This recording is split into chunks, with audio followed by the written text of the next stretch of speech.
Sir sir এরকম বলবেন না স্যার, আমাকে কাজ থেকে তাড়াবেন না। আমার বাড়িতে দুটো ছোট ছোট বাচ্চা রয়েছে স্যার, আমরা না খেয়ে মরে যাবো স্যার, আমাদের পথে নামাবেন না। আহা নান্টু, পা ছাড়ো পা ছাড়ো। না স্যার, আমি পা ছাড়বো না স্যার, আপনি আমার কাজ কেড়ে নেবেন না স্যার, আমরা না খেয়ে মরে যাবো, আমি পা ছাড়বো না। আরে বাবা, আমার পাটা ছাড়বা তবে তো কিছু বলবো। পা ছাড়ো পা ছাড়ো। ওঠো ওঠো, উঠে পড়ো। দেখো নান্টু, এখানে কান্নাকাটি করার কিছু নেই, আসলে আমার দিকটাও তো আমাকে একটু দেখতে হবে। আর তুমি তো সবই খুব ভালো করেই জানো এখন আমার ব্যবসাটা একটু ডাউন চলছে, তাই এই মুহূর্তে এত কর্মচারী দিয়ে কাজ করানো আমার দ্বারা সম্ভব হচ্ছে না। কটা দিন একটু কষ্ট সৃষ্ট করে চলো নান্টু, তারপরে আমার ব্যবসাটা ঠিক হলে আবার ডেকে নেবো। সামনে পুজো, এই অসময়ে কাজ চলে গেলে আমরা কি খাবো স্যার? আমরা পুরো পথে বসে যাব। আমি ছাড়া আমার ফ্যামিলিতে আর কেউ ইনকাম করে না, আমরা পুরো পথে বসে যাবো স্যার, আমার কাজটা কেড়ে নেবেন না। আরে সে না হয় আমি সবই বুঝতে পারছি, কিন্তু আমারও তো কিছু করার নেই নান্টু।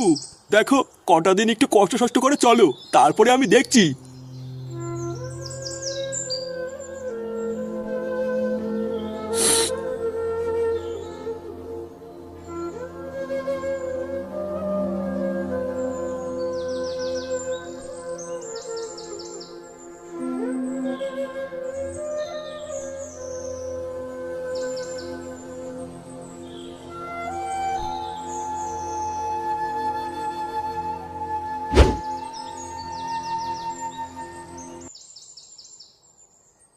ও ঠাকুমা, দাদু আইতে।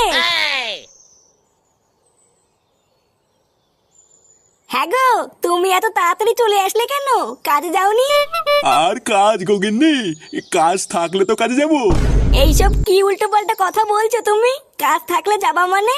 হ্যাঁ গোগিন্নি, আমার কাজটা আর নেই, আমাকে কাজ থেকে বের করে দিয়েছে। উমা, এইসব কি অলক্ষণী কথা বলছো তুমি? তোমাকে কাজ থেকে বের করে দিয়েছে মানে? কিসব বলছো? তোমার মাথা ঠিক আছে তো? হ্যাঁ গোগিন্নি, আমার মাথা শরীর সবই ঠিক আছে, মালিক আমাকে বললো কাল থেকে আর কাজে আসতে না। সে কি গো, তাহলে কাল থেকে সংসার কি করে চলবে? আর তাছাড়াও সামনে পুজো, পুজোর ভিতরে কি করে চলবো? জানি না গোগিন্নি, আমি কিচ্ছু জানি না, আমার মাথায় কিচ্ছু ঢুকছে না, আমি পাগল হয়ে যাব, আমি পাগল হয়ে যাবো গিন্নি। দাদু, তুমি পাগল চোদা হয়ে যাবা। ওষুধ খাও ওষুধ খাও, দেখবা ঠিক হয়ে যাবে।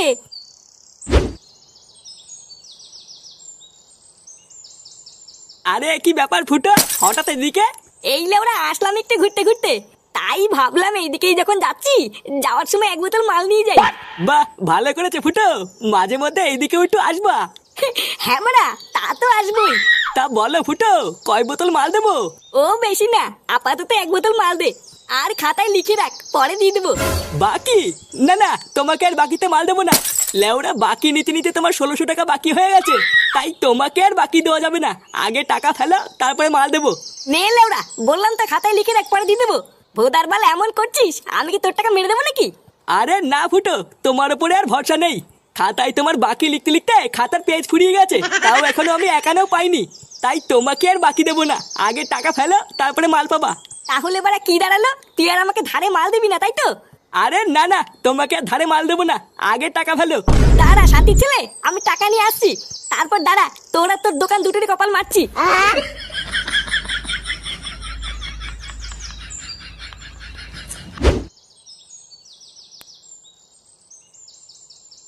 হ্যাঁ গো, মাথায় হাত দিয়ে কি ভাবছো এত?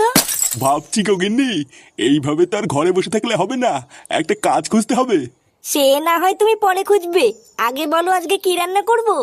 ঘরে তো এক মুঠ চাল ছাড়া আর কিছুই নেই। দাদু, ও দাদু, আমাকে একটা রেলগাড়ি কিনে দাও না, আমি খেলা করবো। চোদ না আমার, ঘরে চাল কেনার টাকা নেই আর উনি রেলগাড়ি নিয়ে খেলা করবে? হুম, আমার সব বন্ধুদের কাছে অনেক খেলনা আছে, আমার কাছে কিছুই নেই, দাও না দাদু কিনে।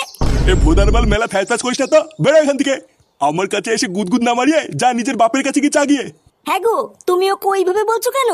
তা বলবো না তো কি করবো, দেখতে পাচ্ছ না কান মাথার গা মেরে দিচ্ছে। ভোদা, আমি আছি আমার জেলায় আর এরা আছে এদের ফুর্তিতে। আচ্ছা ওইসব বাদ দাও, আগে বলো আজকে কি রান্না করবো। ঠাকুমা, মাংস খাবো, মাংস করো। অনেকদিন মাংস খাই না, আজকে একটু মাংস খাবো। শুয়োরের বাচ্চা, বাপের বাড়া খাইছিস কোনোদিন? খাসনি তো? আয় আজকে দাদুর বাড়া ছিঁড়ে খাবি আয়। যত সব হাবাইতে চুদাগুলো আমার কপালে এসে জোটে। ও বাবা, তা তাড়াতাড়ি 100 টাকা দাও তো, আমার খুব দরকার। কি হয়েছে? 100 টাকা নিবি? শুয়োরের বাচ্চাগুলো, আমি কি এখানে দেহ ব্যবসা করছি নাকি? হাট, লেওরা শান্তি যে একটু ঘরে থাকবো তারও উপায় নাই।